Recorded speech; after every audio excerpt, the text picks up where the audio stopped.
संख्योपचारिणी पंचसंख्योपचारिणी पंचसंख्योपचारिणी शाश्वती शाश्वतैश्वर्या शाश्वती शाश्वतैश्वर्या शाश्वती शाश्वतैश्वर्या शाश्वती शाश्वतैश्वर्या शर्मदा शम्भुमोहिनी शर्मदा शम्भुमोहिनी शर्मदा शम्भुमोहिनी शर्मदा शम्भुमोहिनी ఇక్కడ మొదటి లైన్ లో 3 నామాలండి. పంచమి, పంచభూతేషి, పంచసంఖ్యోపచారిణి. మంచి నామం ఇది. పంచసంఖ్యోపచారిణి అనేది 5 ఉపచారాల చేత పూజించబడేటటువంటి తల్లి అని. గంధము, పుష్పము, ధూపము, దీపము, నైవేద్యము.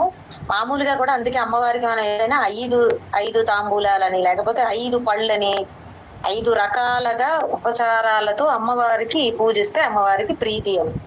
రెండవ లైన్ లో శాశ్వతి శాశ్వత ఐశ్వర్య శర్మద శంభు మోహిని 4.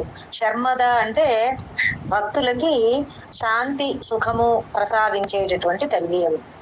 పంచమీ పంచభూతేషి పంచసంఖ్యోపచారిణి పంచమీ పంచభూతేషి పంచసంఖ్యోపచారిణి पंचमी पंचभूतेषि पंचसंख्योपचारिणी पंचमी पंचभूतेषि पंचसंख्योपचारिणी शाश्वती शाश्वतैश्वर्या शर्मदा शंभुमोहिनी.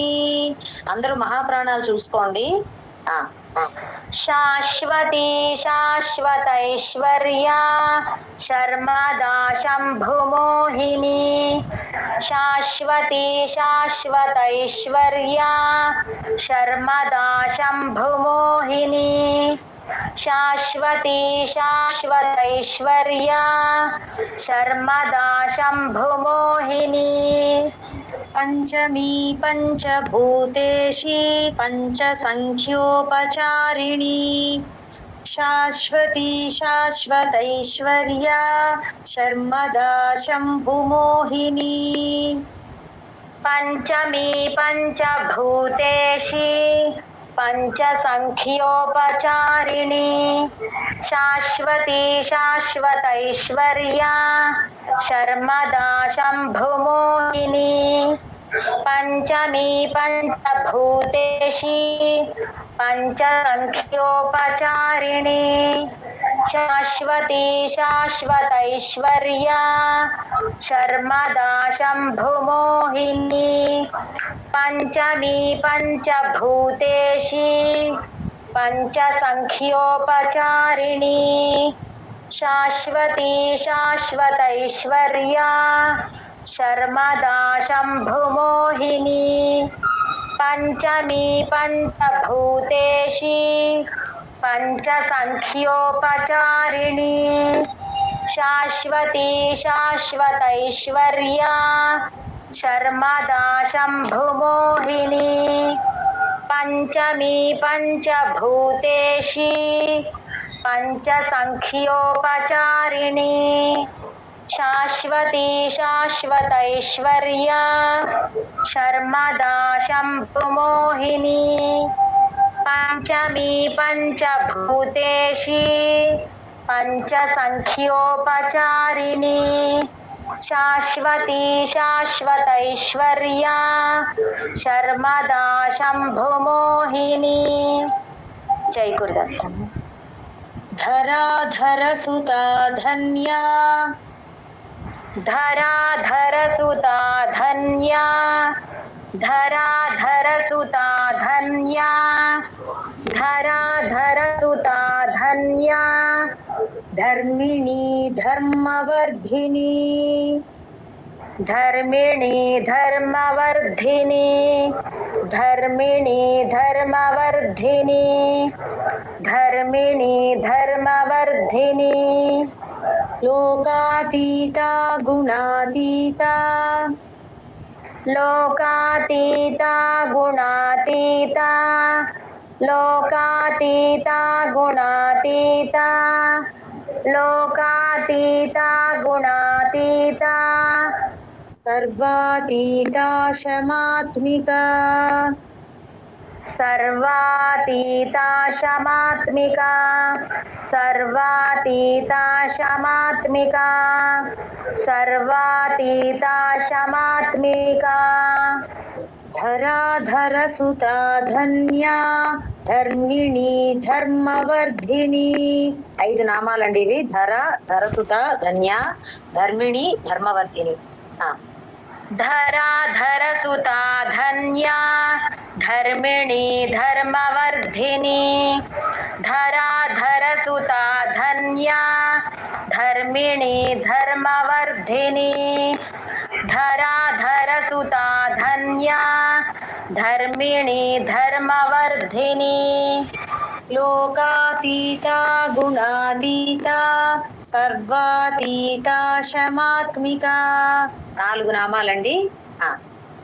లోకాతీతా గుణాతీతా సర్వాతీతా శమాత్మికా లోకాతీతా గుణాతీతా సర్వాతీతా శమాత్మికా లోకాతీతా గుణాతీతా సర్వాతీతా శమాత్మికా ధరాధర సుతా ధన్యా ధర్మిణి ధర్మవర్ధిని లోకాతీతా గుణాతీతా సర్వాతీతా శమాత్మికా ధరాధర సుతా ధన్యా ధర్మిణి ధర్మవర్ధిని లోకాతీతా గుణాతీతా సర్వాతీతా శమాత్మికా ధరాధర సుతా ధన్యా ధర్మిణి ధర్మవర్ధిని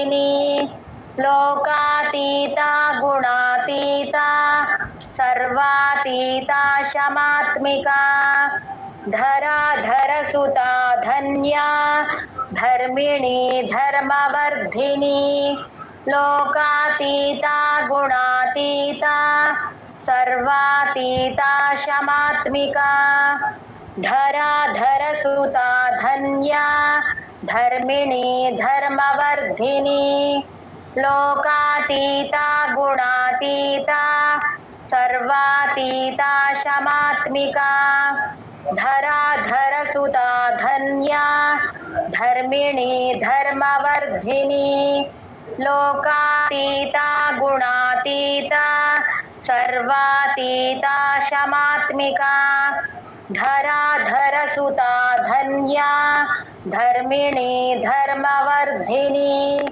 లోకాతీతా గుణాతీతా సర్వాతీతా శమాత్మికా ధరాధర సుతా ధన్యా ధర్మిణి ధర్మవర్ధిని లోకాతీతా గుణాతీతా సర్వాతీతా శమాత్మికా. జై గురుదేవ్. బంధూక కుసుమ ప్రఖ్యా బంధూక కుసుమ ప్రఖ్యా బంధూక కుసుమ ప్రఖ్యా బంధూక కుసుమ ప్రఖ్యా బాలా లీలా వినోదిని బాలా లీలా వినోదిని బాలా లీలా వినోదిని బాలా లీలా వినోదిని సుమంగళి సుఖకరి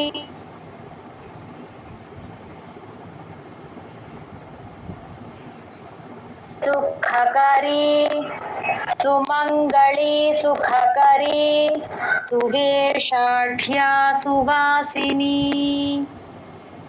సువేషాఢ్యా సువాసిని సువేషాఢ్యా సువాసిని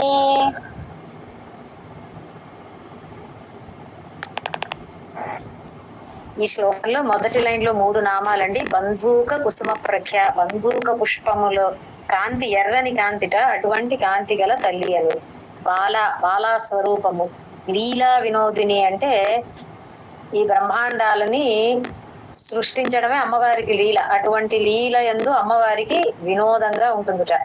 తర్వాత సుమంగళి, మంగళ స్వరూపము. సుఖకరి, సుఖమును కలిగించేటటువంటి తల్లి. సువేషాఢ్య సువాసిని, సువాసిని అంటే తెలుసు కదా, ఇప్పుడు కూడా జీవించి ఉన్నటువంటి భర్త కల తల్లి అని. సర్వకాల సర్వావస్థల్లోను. 4 నామాలు 2వ లైన్లో. బంధూక కుసుమ ప్రఖ్యా బాలా లీలా వినోదిని. బంధూక కుసుమ ప్రఖ్యా బాలా లీలా వినోదిని. బంధూక కుసుమ ప్రఖ్యా బాలా లీలా వినోదిని. బంధూక కుసుమ ప్రఖ్యా బాలా లీలా వినోదిని. సుమంగళి సుఖకరి సువేషాఢ్యా సువాసిని.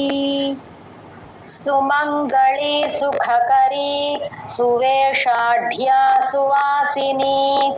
సుమంగళి సుఖకరి సువేషాఢ్యా సువాసిని. సుమంగళి సుఖకరి సువేషాఢ్యా సువాసిని.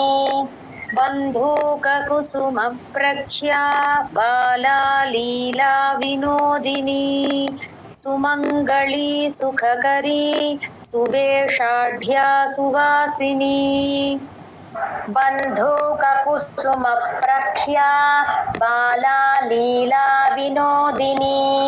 సుమంగళి సుఖకరి సువేషాఢ్యా సువాసిని. బంధూక కుసుమ ప్రఖ్యా బాలా లీలా వినోదిని. సుమంగళి సుఖకరి సువేషాఢ్యా సువాసిని. బంధూక కుసుమ ప్రఖ్యా బాలా లీలా వినోదిని. సుమంగళి సుఖకరి సువేషాఢ్యా సువాసిని. బంధూక కుసుమ ప్రఖ్యా బాలా లీలా వినోదిని. సుమంగళి సుఖకరి సువేషాఢ్యా సువాసిని. బంధూక కుసుమ ప్రఖ్యా బాలా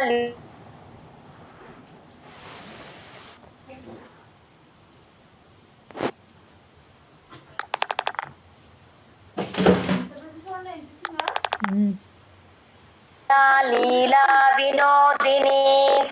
సుమంగళి సుఖకరి సువేషాఢ్యా సువాసిని.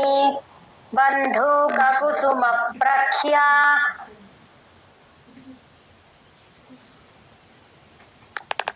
సుఖకరి సువేషాఢ్యా సువాసిని. చేకూరుదత్తమ్మ. సువాసిన్యర్చన ప్రీత. సువాసిన్యర్చన ప్రీత. చెప్పండి. సువాసిన్యర్చన ప్రీత శోభన. సువాసిన్యర్చన ప్రీత శోభన. సువాసిన్యర్చన ప్రీత శోభన. సువాసిన్యర్చన ప్రీత శోభన. శుద్ధ మానస. శుద్ధ మానస. శుద్ధ మానస. శుద్ధ మానస. బిందు తర్పణ సంతుష్ట. బిందు తర్పణ సంతుష్ట. బిందు తర్పణ సంతుష్ట. బిందు తర్పణ సంతుష్ట. పూర్వజా త్రిపురాంబికా. పూర్వజా త్రిపురాంబికా. పూర్వజా త్రిపురాంబికా.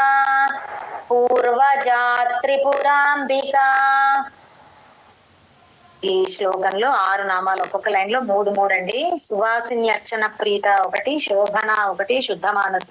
ఈ శోభన నామము ఆశోభనాన ఉత్తి శోభనాన చూడాలి ఒకసారి. బిందు తర్పణ సంతుష్ట ఒక నామము, పూర్వజ ఒకటి, త్రిపురాంబిక ఒకటి. సువాసిన్యర్చన ప్రీత శోభనా శుద్ధమానసా సువాసిన్యర్చన ప్రీతా శోభనా శుద్ధమానసా సువాసిన్యర్చన ప్రీతా శోభనా శుద్ధమానసా సువాసిన్యర్చన ప్రీతా శోభనా శుద్ధమానసా బిందుతర్పణ సంతుష్టా పూర్వజా త్రిపురాంబికా బిందుతర్పణ సంతుష్టా పూర్వజా త్రిపురాంబికా బిందుతర్పణ సంతుష్టా పూర్వజా త్రిపురాంబికా బిందుతర్పణ సంతుష్టా పూర్వజా త్రిపురాంబికా సువాసిన్యర్చన ప్రీతా శోభనా శుద్ధమానసా బిందుతర్పణ సంతుష్టా పూర్వజా త్రిపురాంబికా సువాసిన్యర్చన ప్రీతా శోభనా శుద్ధమానసా బిందుతర్పణ సంతుష్టా పూర్వజా త్రిపురాంబికా సువాసిన్యర్చన ప్రీతా శోభనా శుద్ధమానసా బిందుతర్పణ సంతుష్టా పూర్వజా త్రిపురాంబికా సువాసిన్యర్చన ప్రీతా శోభనా శుద్ధమానసా బిందుతర్పణ సంతుష్టా పూర్వజా త్రిపురాంబికా సువాసిన్యర్చన ప్రీతా శోభనా శుద్ధమానసా బిందుతర్పణ సంతుష్టా పూర్వజా త్రిపురాంబికా సువాసిన్యర్చన ప్రీతా శోభనా శుద్ధమానసా బిందుతర్పణ సంతుష్టా పూర్వజా త్రిపురాంబికా సువాసిన్యర్చన ప్రీతా శోభనా శుద్ధమానసా బిందుతర్పణ సంతుష్టా పూర్వజా త్రిపురాంబికా సువాసిన్యర్చన ప్రీతా శోభనా శుద్ధమానసా బిందుతర్పణ సంతుష్టా పూర్వజా త్రిపురాంబికా. జై గురుదత్త. దశముద్రా సమారాధ్య దశముద్రా సమారాధ్య దశముద్రా సమారాధ్య దశముద్రా సమారాధ్య త్రిపురా శ్రీవశంకరీ త్రిపురా శ్రీవశంకరీ త్రిపురా శ్రీవశంకరీ త్రిపురా శ్రీవశంకరీ జ్ఞానముద్రా జ్ఞానగమ్యా జ్ఞానముద్రా జ్ఞానగమ్యా జ్ఞానముద్రా జ్ఞానగమ్యా జ్ఞానముద్రా జ్ఞానగమ్యా జ్ఞానజ్ఞేయస్వరూపిణీ జ్ఞానజ్ఞేయస్వరూపిణీ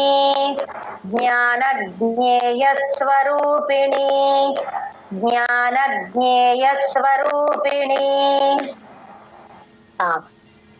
ఈ శ్లోకంలో దశముద్రా సమారాధ్య ఒక నామము, త్రిపుర శ్రీవశంకరి రెండవది. రెండో లైన్ లో జ్ఞానముద్ర ఒకటి, జ్ఞానగమ్య ఒకటి, జ్ఞానజ్ఞేయ స్వరూపిణి ఒకటి, మూడు నామాలు అన్నమాట.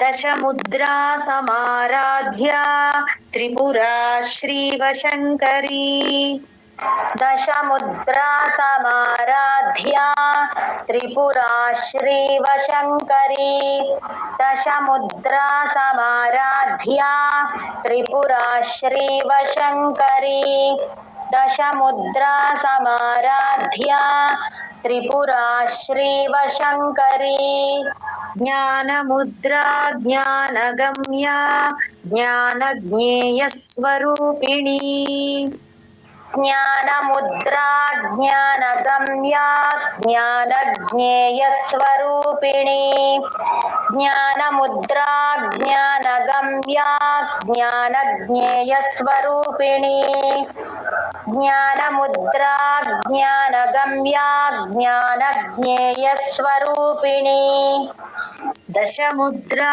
समाराध्या त्रिपुरा श्रीवशङ्करी ज्ञानमुद्रा ज्ञानगम्या ज्ञानज्ञेयस्वरूपिणी दशमुद्रा समाराध्या त्रिपुरा श्रीवशङ्करी ज्ञानमुद्रा ज्ञानगम्या ज्ञानज्ञेयस्वरूपिणी दशमुद्रा समाराध्या त्रिपुरा श्रीवशङ्करी ज्ञानमुद्रा ज्ञानगम्या ज्ञानज्ञेयस्वरूपिणी दशमुद्रा समाराध्या त्रिपुरा श्रीवशङ्करी ज्ञानमुद्रा ज्ञानगम्या ज्ञानज्ञेयस्वरूपिणी दशमुद्रा समाराध्या त्रिपुरा श्रीवशङ्करी ज्ञानमुद्रा ज्ञानगम्या ज्ञानज्ञेयस्वरूपिणी दशमुद्रा समाराध्या त्रिपुरा श्रीवशङ्करी ज्ञानमुद्रा ज्ञानगम्या ज्ञानज्ञेयस्वरूपिणी दशमुद्रा समाराध्या त्रिपुरा श्रीवशङ्करी ज्ञानमुद्रा ज्ञानगम्या ज्ञानज्ञेयस्वरूपिणी जय गुरु योनिमुद्रा त्रिखण्डेशी योनिमुद्रा त्रिखण्डेशी योनिमुद्रा त्रिखण्डेशी योनिमुद्रा त्रिखण्डेशी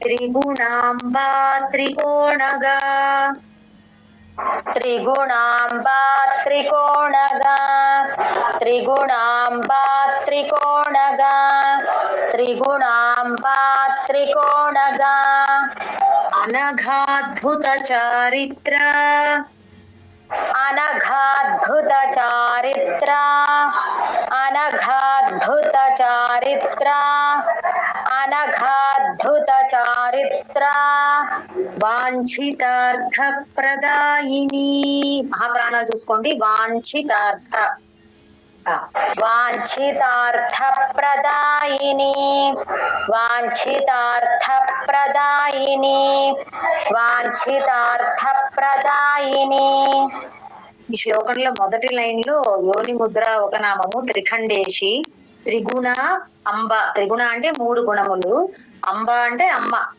త్రికోణగా మొత్తం 5 నామాలు వచ్చాయండి మొదటి లైన్ లో రెండవ లైన్ లో అనఘ ఒక నామము అద్భుత చారిత్ర ఒక నామము వాంఛితార్థ ప్రదాయిని ఒక నామం 3 నామాలు రెండవ లైన్ లో योनि मुद्रा त्रिखण्डेशी त्रिगुणाम्बा त्रिकोणगा योनि मुद्रा त्रिखण्डेशी त्रिगुणाम्बा त्रिकोणगा योनि मुद्रा त्रिखण्डेशी त्रिगुणाम्बा त्रिकोणगा योनि मुद्रा त्रिखण्डेशी त्रिगुणाम्बा त्रिकोणगा अनघाद्भुत चारित्र वाञ्छितार्थ प्रदायिनी अनघाद्भुत चारित्र वाञ्छितार्थ प्रदायिनी अनघाद्भुत चारित्र वाञ्छितार्थ प्रदायिनी अनघाद्भुत चारित्र वाञ्छितार्थ प्रदायिनी योनि मुद्रा त्रिखण्डेशी त्रिगुणाम्बा त्रिकोणगा अनघाद्भुत चारित्र वाञ्छितार्थ प्रदायिनी योनि मुद्रा त्रिखण्डेशी त्रिगुणाम्बा त्रिकोणगा అనఘాద్భుత చారిత్ర వాంఛితార్థ ప్రదాయిని योनि मुद्रा त्रिखंडेशी त्रिगुणांबा त्रिकोणगा अनघाद्भुत चारित्रा वांछितार्थ प्रदायिनी योनि मुद्रा त्रिखंडेशी त्रिगुणांबा त्रिकोणगा अनघाद्भुत चारित्रा वांछितार्थ प्रदायिनी योनि मुद्रा त्रिखंडेशी त्रिगुणांबा त्रिकोणगा अनघाद्भुत चारित्रा वांछितार्थ प्रदायिनी योनि मुद्रा त्रिखंडेशी त्रिगुणांबा त्रिकोणगा अनघाद्भुत चारित्रा वांछितार्थ प्रदायिनी योनि मुद्रा त्रिखंडेशी त्रिगुणांबा त्रिकोणगा अनघाद्भुत चारित्रा वांछितार्थ प्रदायिनी। जय गुरुदत्त। अभ्यासातिशय ज्ञाता अभ्यासातिशय ज्ञाता अभ्यासातिशय ज्ञाता अभ्यासातिशय ज्ञाता षडध्वातीतरूपिणी षडध्वातीतरूपिणी षडध्वातीतरूपिणी షడధ్వాతీతరూపిణి. ఒక్క నిమిషం అండి, ఒక్క నిమిషం వస్తాను. ఓకే. అవ్యాజ కరుణామూర్తి అవ్యాజ కరుణామూర్తి అవ్యాజ కరుణామూర్తి అవ్యాజ కరుణామూర్తి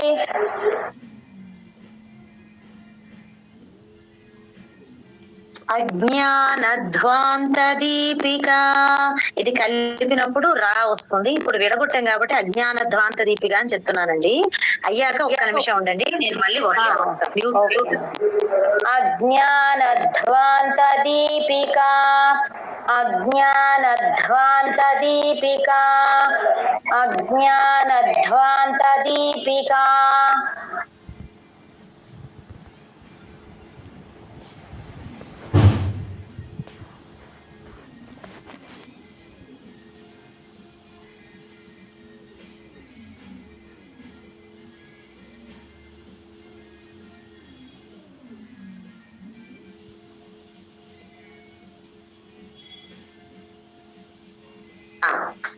అభ్యాసాతిశయ జ్ఞాత షడధ్వాతీత రూపిణి. ఇవి రెండు నామాలండి. అభ్యాసాతిశయ జ్ఞాత షడధ్వాతీత రూపిణి అభ్యాసాతిశయ జ్ఞాత షడధ్వాతీత రూపిణి అభ్యాసాతిశయ జ్ఞాత షడధ్వాతీత రూపిణి అవ్యాజ కరుణామూర్తిరజ్ఞానధ్వాంత దీపిక. ఇవి కూడా రెండు నామాలు, అవ్యాజ కరుణామూర్తి అజ్ఞాన ధ్వాంత దీపిక అని చెప్పి చాలా మంచి నామాలండి ఇవి. అభ్యాసాతిశయ జ్ఞాత అంటే అభ్యాసము చేసిన కొలది అమ్మవారి గురించి మనం ఇంకా తెలుసుకోగలము అని చెప్పి. అవ్యాజ కరుణామూర్తి అంటే తెలుసు కదా, అవ్యాజమైనటువంటి కరుణ కలిగినటువంటి తల్లి. అజ్ఞాన ధ్వాంత దీపిక అంటే అజ్ఞానము అంధకారాన్ని పోగొట్టేటటువంటి దీపము వంటిది అని. అవ్యాజ కరుణామూర్తిరజ్ఞానధ్వాంత దీపిక అవ్యాజ కరుణామూర్తిరజ్ఞానధ్వాంత దీపిక అవ్యాజ కరుణామూర్తిరజ్ఞానధ్వాంత దీపిక. అభ్యాసాతిశయ జ్ఞాత షడధ్వాతీత రూపిణి అవ్యాజ కరుణామూర్తిరజ్ఞానధ్వాంత దీపిక. అభ్యాసాతిశయ జ్ఞాత షడధ్వాతీత రూపిణి అవ్యాజ కరుణామూర్తిరజ్ఞానధ్వాంత దీపిక अभ्यासातिशयज्ञाता षडध्वातीतरूपिणी अव्याजकरुणामूर्तिरज्ञानध्वान्तदीपिका अभ्यासातिशयज्ञाता षडध्वातीतरूपिणी अव्याजकरुणामूर्तिरज्ञानध्वान्तदीपिका अभ्यासातिशयज्ञाता षडध्वातीतरूपिणी अव्याजकरुणामूर्तिरज्ञानध्वान्तदीपिका अभ्यासातिशयज्ञाता षडध्वातीतरूपिणी अव्याजकरुणामूर्तिरज्ञानध्वान्तदीपिका अभ्यासातिशयज्ञाता षडध्वातीतरूपिणी अव्याजकरुणामूर्तिरज्ञानध्वान्तदीपिका अभ्यासातिशयज्ञाता षडध्वातीतरूपिणी अव्याजकरुणामूर्तिरज्ञानध्वान्तदीपिका जय गुरुदत्त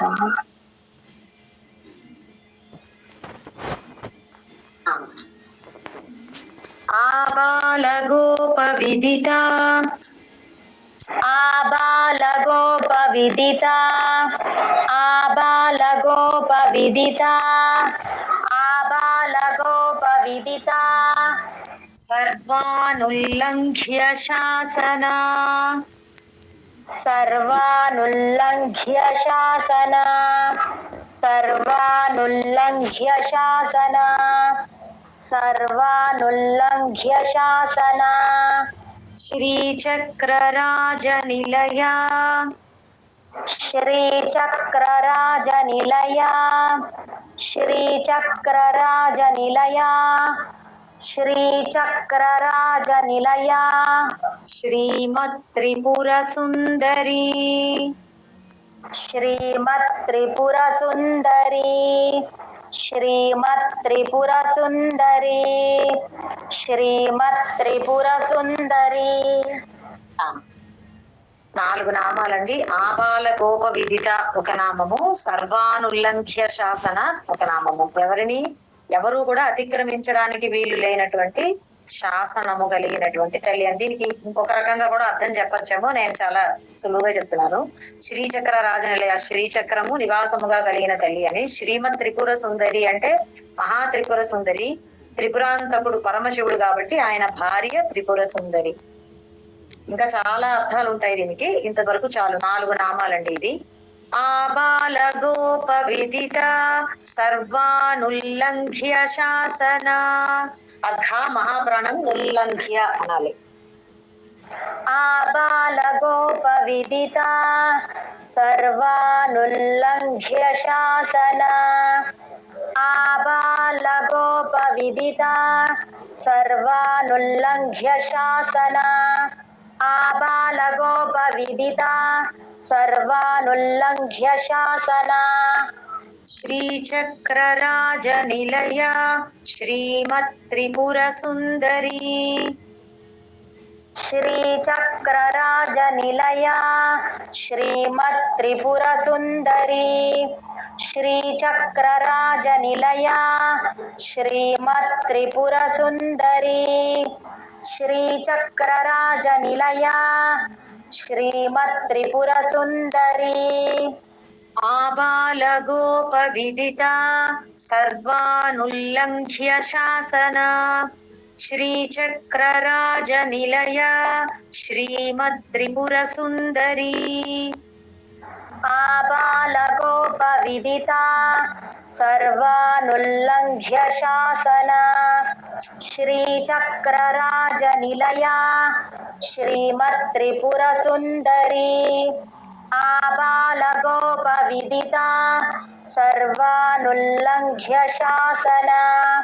శ్రీచక్రరాజనిలయ శ్రీమత్త్రిపుర సుందరి.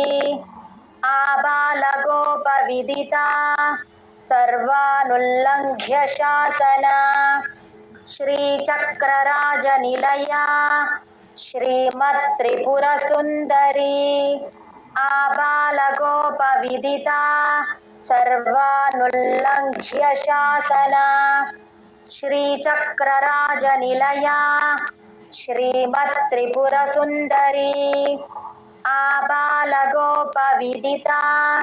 सर्वानुल्लङ्घ्य शासना श्रीचक्रराजनिलया श्रीमत्त्रिपुरसुन्दरी आबालगोपविदिता सर्वानुल्लङ्घ्य शासना श्रीचक्रराजनिलया श्रीमत्त्रिपुरसुन्दरी आबालगोपविदिता सर्वानुल्लङ्घ्य शासना श्रीचक्रराजनिलया श्रीमत्त्रिपुरसुन्दरी। जय गुरुदत्त। श्री शिवा शिव शक्त्यैक्य रूपिणी శక్తి ఐక్య యకారాలు రెండు చోట్ల ఉన్నాయి చూడండి. श्री शिवा शिव शक्त्यैक्य रूपिणी श्री शिवा शिव शक्त्यैक्य रूपिणी श्री शिवा शिव शक्त्यैक्य रूपिणी లలితాంబికా ललितांबिका ललितांबिका ललितांबिका। ఇక్కడతో సహస్రనామాలు పూర్తయ్యాయండి. శ్రీ శివ ఒక నామము, శివశక్తి ఐక్య రూపిణి ఒక నామము, లలితాంబిక లలితానామము చేత ప్రసిద్ధమైనటువంటి అమ్మ అని లలితాంబిక. ఏవం శ్రీ లలితాదేవ్యా एवं श्रीललिता देव्या एवं श्रीललिता देव्या एवं श्रीललिता देव्या नाम्नां साहस्रकं जगुः नाम्नां साहस्रकं जगुः नाम्नां साहस्रकं जगुः नाम्नां साहस्रकं जगुः। श्री शिवा शिवशक्त्यैक्य रूपिणी ललितांबिका श्री शिवा शिव शक्त्यैक्य रूपिणी ललितांबिका श्री शिवा शिव शक्त्यैक्य रूपिणी ललितांबिका श्री शिवा शिव शक्त्यैक्य रूपिणी ललितांबिका।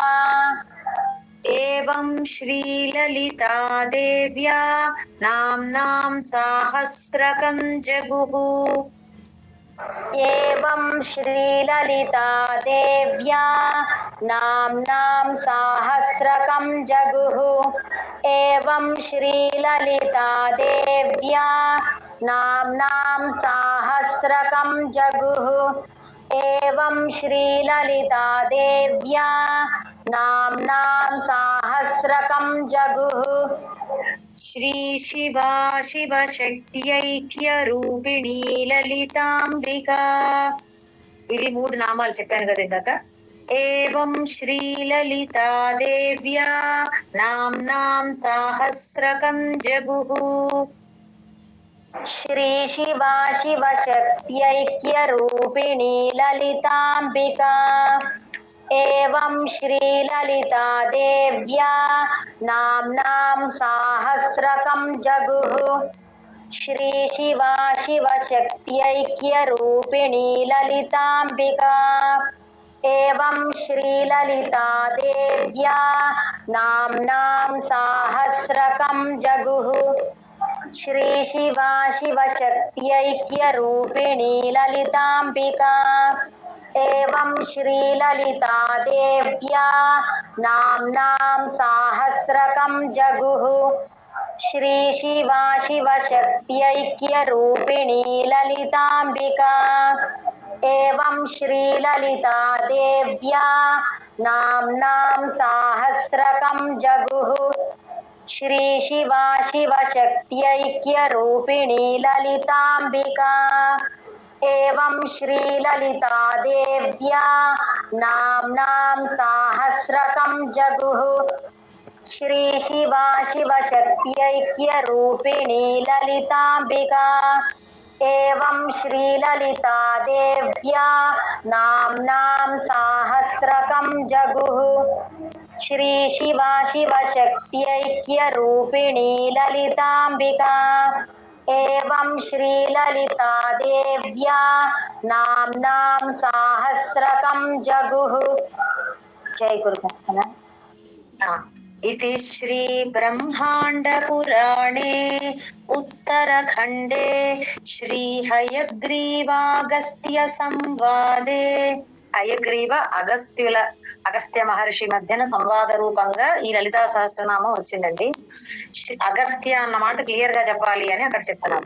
శ్రీ లలితా రహస్య నామ సాహస్ర స్తోత్ర కథనం నామ ద్వితీయోధ్యాయః. ఒకసారి చెప్పండి.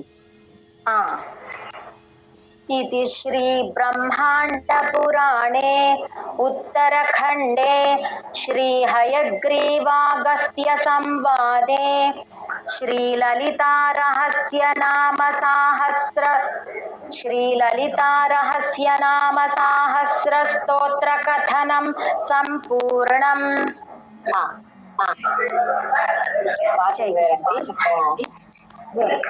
మ్యామ్ యోని నిలయాగా అండి. విశ్వగ్రాస విద్రుమాభాన విశ్వగ్రాసను దక్షిణారాధ్య రెండు మ్యామ్. విశ్వగ్రాస అంటే అమ్మవారి విశ్వమే ఆహారముగా గలది అన్నమాట. అంటే చరాచర జగత్తుని అమ్మవారే మళ్ళీ లయం చేసేసుకుంటుంది కదా, ఆహారంగా తీసేసుకుంటుంది అని చెప్పి. విద్రుమాభ అంటే అగైన్ పగడములాగా ఎర్రని కాంతి కలిగిన తల్లి అని. వైష్ణవి అంటే వైష్ణవీ దేవి రూపముగా అవతరించిన తల్లి. విష్ణు రూపిణి, విష్ణు రూపముగా జగత్తుని రక్షించేది అమ్మవారే. అయోనిహి యోని నిలయ, అమ్మవారికి పుట్టుక లేదు. యోని అంటే పుట్టుక లేనటువంటి తల్లి. అయోనిజ అని అలా పుడతారుగా అయోనిహి అంటారనమాట. యోని నిలయ అంటే సమస్త సృష్టికి కూడా కారణము మూలము అమ్మవారే అని. కూటస్థ కులరూపిణి, మూల కారణ శక్తిని కూటస్థ అంటారు. కులస్వరూపిణి అది. ఇది 166 ఎన్ని నామాలు వచ్చాయి కదా. 4 ఫస్ట్ లైన్ లో, 2వ లైన్ లో అయోనిహి యోని నిలయ 2 నామాలు, కూటస్థ కులరూపిణి ఇంకొక 2 నామాలు. ఆ తర్వాత ఏమడిగారంటే దక్షిణారాధ్యాన. అవును మ్యామ్. దక్షిణ అంటే జ్ఞానము మరియు అజ్ఞానుల చేత కూడా ఆరాధించబడేటటువంటి తల్లి అని. దరస్మేర ముఖాంబుజ అంటే చిన్న చిరునవ్వుతో ఉన్నటువంటి ముఖ పద్మము కలిగిన తల్లి. కౌళిని కేవల ఒక నామము. అనర్ఘ్య కైవల్య పదదాయిని అంటే అత్యుత్తమమైనటువంటి మోక్షము ప్రసాదించేటటువంటి తల్లి అని ఇది ఇంకొక నామము. అది కౌళిని కేవల అంటే కేవలము ఈశ్వర జ్ఞాన స్వరూపిణి అని అర్థముటండి. మీకు చిన్నగా మీనింగ్స్ జస్ట్ ఒక్క లైన్ అంటే కూడా పర్వాలేదండి. కథనం సంపూర్ణ. Okay ma'am. అది ఈ పుస్తకంలో నామ స్తోత్ర ఏం చెప్పాను, నిత్య స్తోత్రమాల పుస్తకంలో అలా ఉంది, చూసుకోలేదు. సంపూర్ణమన్నా చెప్పచ్చు. Okay ma'am. బ్రహ్మాండ పురాణ ఉత్తరాఖండలో ద్వితీయోధ్యాయంలో వచ్చింది అనమాట అది. ఓకే.